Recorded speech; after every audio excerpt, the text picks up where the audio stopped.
Assalamualaikum warahmatullahi wabarakatuh. Innal hamdalillah nahmaduhu wa nasta'inuhu wa nastaghfiruh wa na'udzu billahi min shururi anfusina wa min sayyiati a'malina. May yahdihillahu fala mudhillalah wa may yudhlilhu fala hadiyalah. Asyhadu an la ilaha illallah wa asyhadu anna Muhammadan abduhu wa rasuluh. Sahabat-sahabat di mana saja berada, alhamdulillah kita semua masih diberikan kesempatan oleh Allah untuk dapat melaksanakan puasa Ramadan di tahun ini, dan alhamdulillah mungkin kita sebentar lagi akan melaksanakan sholat Idul Fitri, tepatnya pada hari Minggu, sesuai dengan anjuran dari pemerintah untuk tahun ini kita melaksanakan sholatnya cukup di rumah saja. Nah, materi yang akan disampaikan pada kesempatan ini sesuai dengan pertanyaan dari kelas 11B. Pertanyaannya, kenapa selain qada itu ada kifarah, dan apa yang dimaksud dengan kifarah itu? Nah, sebagai jawabannya mari kita baca keterangan. Bismillahirrahmanirrahim. Fa in akharahu an Ramadan akhor nadorna,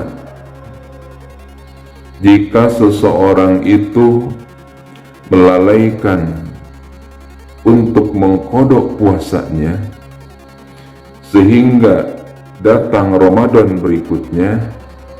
Nah, ini ada beberapa rincian. Yang pertama, fa in kana li udrin falaisa alaihi illal qada, jika menangguhkan ataupun mengakhir-akhirkan mengkodonya itu liudrin, karena ada udur. Yang dimaksud dengan udur di sini adalah udur syar'i. Misalnya, bagi kaum hawa, ibu-ibu yang menyusui, jadi ketika proses menyusui tersebut tidak ada kesempatan untuk mengkodoknya, jadi mengkodok puasa yang tertinggal tahun sebelumnya, maka dengan udur ini bagi wanita yang menyusui, nah cukup hanya untuk mengkodoknya. Falaisa alaihi illal qada, maka cukup baginya hanya melaksanakan qada saja. Ataupun misalnya karena sakit, jadi dengan kondisi sakit sehingga tidak kuat untuk mengkodoknya sehingga datang puasa berikutnya, maka yang ini pun hanya untuk ataupun cukup mengkodoknya saja. Yang kedua, fa in kana li ghairi udrin fa alaihi ma'al qada it'amu miskinan li kulli yaumin. Yang kedua, jika seseorang itu melalaikan untuk mengkodoknya karena tidak ada udzur atau ada unsur kesengajaan, maka baginya ada dua. Yang pertama, selain wajib mengkodok, maka baginya itu ada fidyah ataupun kafarah, yakni harus mengeluarkan perharinya itu adalah 1 mud, it'amu miskinan likulli yaumin, harus memberikan makanan kepada orang-orang miskin setiap harinya. Jadi satu harinya itu adalah 1 mud. 1 mud itu ada yang berpendapat 0,6, ada yang berpendapat 0,75. Jadi satu hari itu 1 mud. Berarti kalau 2 hari 2 mud. Kalau 2 mud berarti 1,5 kilogram. Nah, bagi kalian yang melalaikan ataupun menangguh-nangguhkan mengkodoknya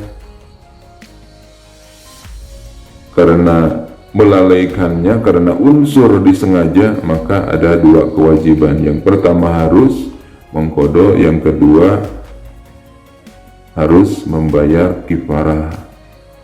Nah, yang dimaksud kifarah ini adalah, kifarah itu artinya menghapus. Jadi ketika ada kelalaian, ada unsur kesengajaan, melalaikan mengkodoknya, nah karena kelalaian tersebut berarti bisa dikategorikan sebagai kesalahan ataupun dosa. Nah, dengan memberikan makanan kepada orang-orang fakir miskin, itu adalah kafarah. Jadi kesalahan tersebut bisa dihapus dengan mengeluarkan makanan kepada ataupun memberikan kepada orang-orang fakir miskin.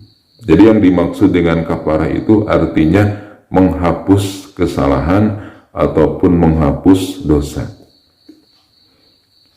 Nah, jadi kesimpulannya, bagi kalian, baik kaum ibu-ibu ataupun kaum bapak-bapak, muda-mudi ataupun siswa ataupun siswi, bagi kalian segeralah untuk mengkodok puasanya ketika misalnya tahun 2019 itu kalian pernah batal. Nah, jadi kesimpulannya ada 2 kategori. Yang pertama, jika karena ada udzur maka cukup dengan kodok saja. Tapi karena misalnya tidak ada udzur, karena unsur kesengajaan, selain harus mengkodok juga harus membayar kafarah. Nah, bahkan ada tambahannya, yang ada unsur kelalaian, selain harus membayar kodok, harus mengkodok ataupun mengganti puasa sebelumnya, juga mengeluarkan makanan ataupun membayar fidyah ataupun kafarah, maka diwajibkan untuk bertobat. Jadi memohon ampunan kepada Allah. Sahabat-sahabat di mana saja berada, mudah-mudahan materi yang telah disampaikan pada hari ini bisa bermanfaat untuk kalian semua, dan mudah-mudahan kita semua nanti pada waktu pelaksanaan sholat Idul Fitri, baik di rumah ataupun mungkin sebagian ada yang di masjid, mudah-mudahan kita diberikan umur yang panjang, dan mudah-mudahan di tahun ini puasa kita semua diterima oleh Allah Subhanahu wa Ta'ala. Terima kasih. Mudah-mudahan bermanfaat. Wassalamualaikum warahmatullahi wabarakatuh.